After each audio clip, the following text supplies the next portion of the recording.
Magandang araw sa aking mga manunood. Para sa ating mga SSS pensioners, tinatawagan ang mga pensioner at survivor ng namatay na miyembro na ipinanganak sa buwan ng Setyembre. Huwag pong kalimutan na mag-submit ng inyong compliance para sa Annual Confirmation of Pensioners or ACOP bago matapos itong buwan para sa tuloy-tuloy na monthly pensyon. Paano mag-comply ng ACOP kay SSS? Sa video na ito ay ituturo ko po sa inyo ang 4 na madaling paraan para sa pag-comply ng ACOP. Pipili lang po kayo dito sa 4 kung alin ang mas madaling gawin sa pag-comply ng ACOP. Number 1, ACOP sa pamamagitan ng personal appearance. Ibig sabihin, ito ay over the counter or sa SSS branch ka mismo mag-comply ng iyong ACOP. Kung ikaw ay retirement or death pensioner, dalawang requirements na kailangan mo. Number 1, ACOP form. Number 2, primary or dalawang secondary ID. Kung ikaw naman ay total disability pensioner, kailangan mo ng 3 requirements. Number 1, ACOP form. Number 2, isang primary o dalawang secondary ID. Number 3, medical documents na sumusuporta sa disability pensioner. Kung ikaw naman ay dependent children na may guardian, 3 requirements din ang kailangan mo. Number 1, ACOP form. Number 2, isang primary o dalawang secondary ID ng guardian. Number 3, ID ng dependent. For example, school ID. Number 2 na paraan sa pag-comply ng ACOP ay ang ACOP sa pamamagitan ng kinatawan o representative. Ibig sabihin nito, meron kang authorized person na mag-comply ng ACOP para sa iyo. Kung ikaw ay retirement or death pensioner, 4 na documents ang kailangan mo. Una, ACOP form. Pangalawa, primary ID or dalawang secondary ID. Number 3, isang primary o dalawang secondary ng iyong authorized person. And number 4, chest level photo ng pensioner na may hawak na dyaryo kung saan ang headline at pitsa ng pagkalathala ay malinaw na nakikita o kaya may background na news sa TV na nagpapakita ng news headlines and date. Kung ikaw naman ay total disability pensioner, 5 documents ang kailangan mo. Number 1, ACOP form. Number 2, isang primary o dalawang secondary ID ng pensioner. Number 3, isang primary o dalawang secondary ID ng iyong authorized person. Number 4, chest level photo ng pensioner na may hawak na dyaryo kung saan ang headline at petsa ng pagkalathala ay malinaw na nakikita or may background na news sa TV na nagpapakita ng news headlines and dates. And number 5, medical documents na sumusuporta sa disability benefits.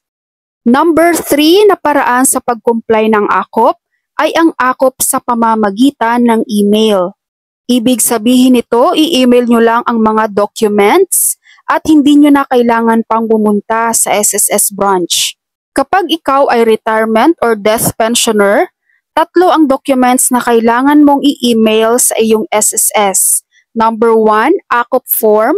Number 2, isang primary o dalawang secondary ID ng pensioner. Number 3, chest level photo ng pensioner na may hawak na dyaryo kung saan ang headline at dates ay malinaw na nakikita. Kung ikaw naman ay total disability pensioner, kailangan mo ng 4 na dokumento na i-email mo kay SSS. Number 1, ACOP form. Number 2, isang primary ID o dalawang secondary ID ng pensioner. Number 3, chest level photo ng pensioner na may hawak na dyaryo kung saan ang headline at dates ay malinaw na nakikita. And number 4, medical documents na sumusuporta sa disability benefits. Kung ikaw naman ay dependent children na may guardian, kailangan mo ng 4 na documents na i-email mo kay SSS. Number 1, ACOP form. Number 2, isang primary o dalawang secondary ID ng pensioner. Number 3, ID ng dependents, example, school ID. And number 4, chest level photo ng pensioner na may hawak na dyaryo kung saan ang headline and dates ay malinaw na nakikita. Saan nyo ito i-email? I-email nyo po ito sa SSS branch na malapit lang din sa inyong lugar.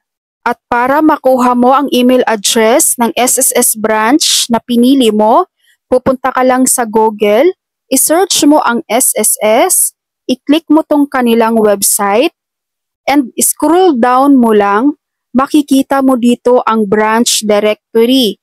Pag-click mo ng branch directory, pipili ka dito ng region and branch. For example, ilagay natin ang region, National Capital Region, at ang branch naman ay Binondo. Lalabas po dito sa baba ang email address ng SSS branch na pinili mo. So dito sa email address na ito, dito mo po i-send ang mga documents na kailangan mong isumite para sa iyong AKOP compliance. Sa pag-download naman ng AKOP forms, pupunta ka lang sa Google at isi-search mo ang SSS AKOP forms. At ito yung forms nila, i-click mo lang to and makikita mo dito sa dulo ang download button. I-click mo po yan and lahat ng mga details dito ay kailangan nyo pong i-fill out. Kapag kompleto na lahat ang mga requirements sa iyong AKOP compliance, pwede mo na po yung i-email doon sa SSS branch na pinili mo at hintayin mo na lang ang kanilang response. At para naman sa ika-4 na paraan sa pag-comply ng AKOP ay ang AKOP sa pamamagitan ng video conference. Ibig sabihin, video call po ang mangyayari between you as a pensioner and kay SSS. Para sa video call, mag-email po kayo ng appointment kay SSS at pipiliin nyo yung branch na malapit lang sa lugar nyo.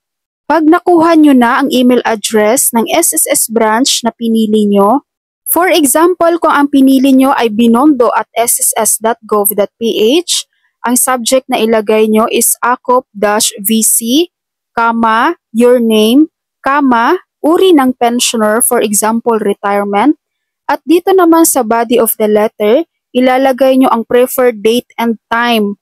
For example, ang ilalagay nyo dito, September 5, 2024 at 9 a.m. At ilalagay mo rin ang iyong SSS number. And isend nyo yan kay SSS at hintayin nyo ang response sa inyo ni SSS para sa confirmation ng inyong video conference. Ang video conference ay isasagawa sa pamamagitan ng MS Teams or Viber. So, depende po ito sa branch na pinili nyo kung saan nila mas preferred na kayo ay kausapin. Pagkatapos ng inyong video conference, ay bibigyan po kayo ng instructions ni SSS para sa pag-scan or pagpadala ng inyong mga documents. Okay, so yan po ang 4 na paraan para sa pag-comply ng AKOP. Again, pipili lang po kayo dyan kung alin po ang mas madaling gawin para sa inyo. Kung may mga tanong kayo tungkol sa AKOP compliance, maaaring mag-comment lamang kayo at ito ay atin sasagutin. Maraming salamat sa inyong panonood and God bless you all!